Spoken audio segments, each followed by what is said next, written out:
Day we were in Lahaina Luna. We were behind the gates of the military. We had to wait and get access so that we could go through and help a small community. And there is still zero presence of military, police, fire. I know there are places where these guys exist, but there is still no aid. And what's crazy is, just from my experience, it takes minutes. Within hours, I've seen it. I've seen it in Gulf War. I've seen it in Cambodia. I've seen it in the Philippines. I've seen it in Saudi Arabia. I've seen it in Kuwait. I'm telling you, within hours, whether it's the Seabees, the Marines, whatever the case may be, we could have GP tents. We could have hospitals.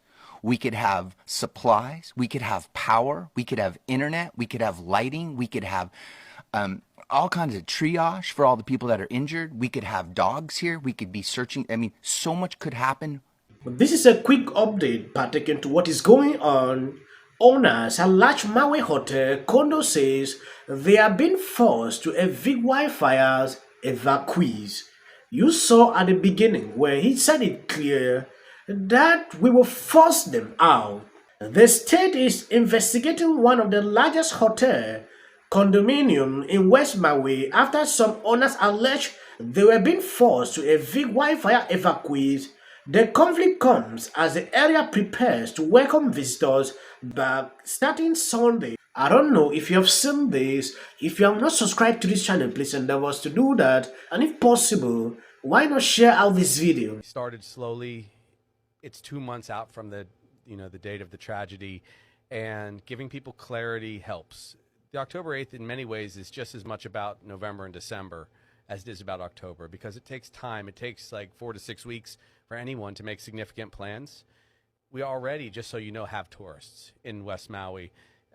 For anyone who thinks that we don't, they just are not fully informed. There are tourists at some of the hotels, and it's going to be a blend, because a lot of what we're doing right now is helping people recover. What people did see in the first couple weeks of this tragedy is something that's never been done elsewhere.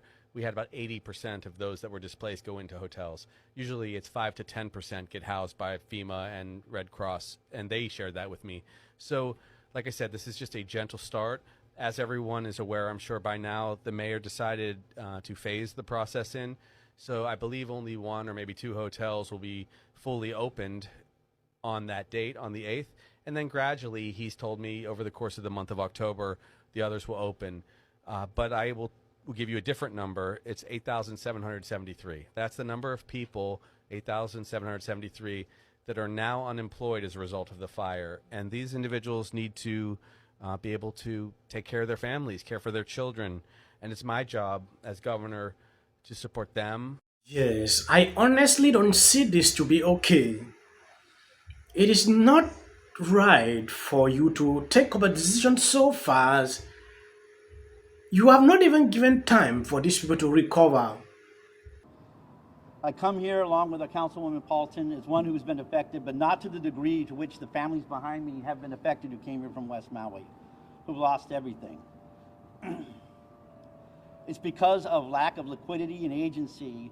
It's because of hard deadlines and messaging that the community is being forced into this position.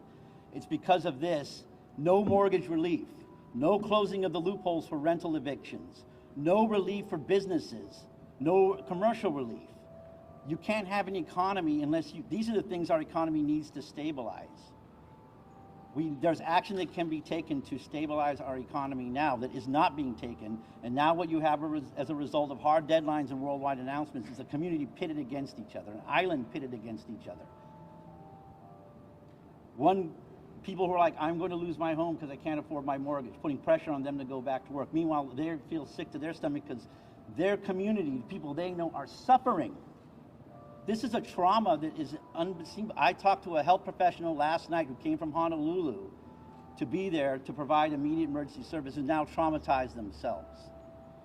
You can't expect a community to go through this kind of trauma and damage and not have time to heal. Even a professional athlete doesn't get thrown in for 30 carries after coming off of a major surgery. You limit their carries. You see how they do. You are flexible.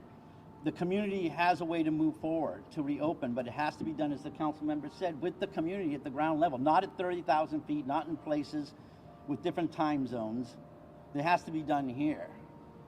You have not even given time for these people to recover, to think out of the box, to see how their life can proceed. I watched a video of George Green the other day giving out a procedure that they have to fill, and when you look into that form they were trying to bring out, it tells you one thing: there are some people that are displaced that would not be able to have of these their free accommodations. They are saying it is too early.